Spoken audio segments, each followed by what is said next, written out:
ఆదికాండము 17:1 అబ్రాము 99 ఏండ్లవాడైనప్పుడు యెహోవా అతనికి ప్రత్యక్షమై, నేను సర్వశక్తిగల దేవుడను, నా సన్నిధిలో నడుచుచు నిందారహితుడవై యుండుము. 2 నాకును నీకును మధ్య నా నిబంధనను నియమించి నిన్ను అత్యధికముగా అభివృద్ధి పొందించెదనని అతనితో చెప్పెను. 3 అబ్రాము సాగిలపడియుండగా దేవుడతనితో మాటలాడి, ఇదిగో నేను నియమించిన నా నిబంధన నీతో చేసియున్నాను. 4 నీవు అనేక జనములకు తండ్రివగుదువు. 5 మరియు ఇకమీదట నీ పేరు అబ్రాము అనబడదు, నిన్ను అనేక జనములకు తండ్రినిగా నియమించితిని గనుక నీ పేరు అబ్రాహాము అనబడును.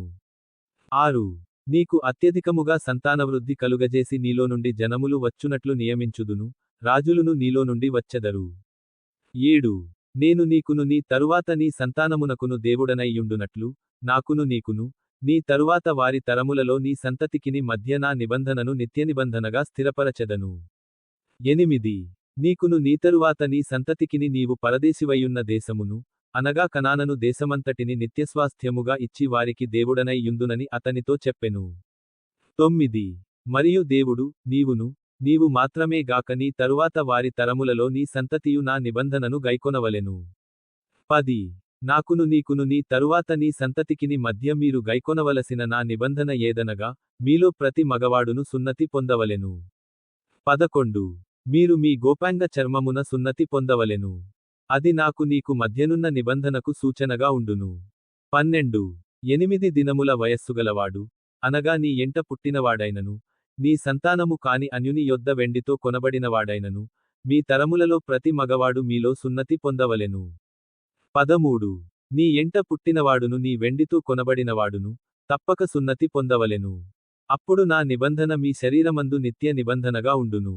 14 సున్నతి పొందని మగవాడు, అనగా ఎవని గోపాంగ చర్మమున సున్నతి చేయబడదో అట్టివాడు తన జనులలో నుండి కొట్టివేయబడును.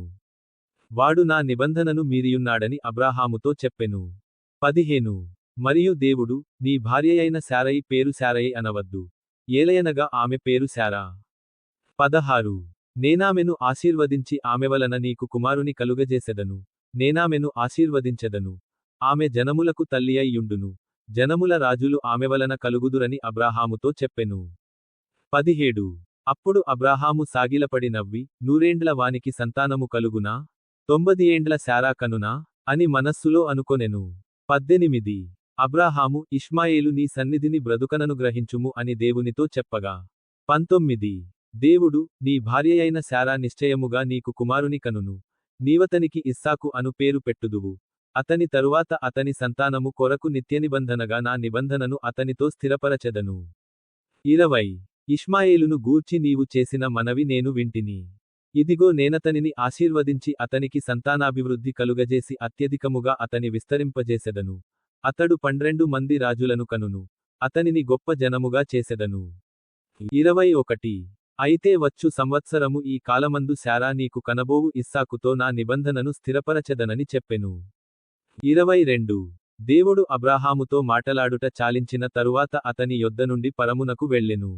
23 అప్పుడు అబ్రాహాము తన కుమారుడైన ఇష్మాయేలును, తన ఎంట పుట్టిన వారినందరినీ, తన వెండితో కొనబడిన వారినందరినీ, అబ్రాహాము ఇంటి మనుష్యులలో ప్రతివానిని పట్టుకొని దేవుడు తనతో చెప్పిన ప్రకారము ఆ దినమందే వారి గోపాంగ చర్మమున సున్నతి చేసెను. 24 అబ్రాహాము గోపాంగ చర్మము సున్నతి చేయబడినప్పుడు అతడు 99 ఏండ్లవాడు. 25 అతని కుమారుడైన ఇష్మాయేలు గోపాంగ చర్మము సున్నతి చేయబడినప్పుడు అతడు 13 ఏండ్లవాడు. 26 ఒక్కదినమందే అబ్రాహామును అతని కుమారుడైన ఇష్మాయేలును సున్నతి పొందిరి. 27 అతని ఎంట పుట్టినవారును అన్యుని యొద్ద వెండితో కొనబడినవారును అతని ఎంటిలోని పురుషులందరును అతనితో కూడా సున్నతి పొందిరి. ఆదికాండము 17:1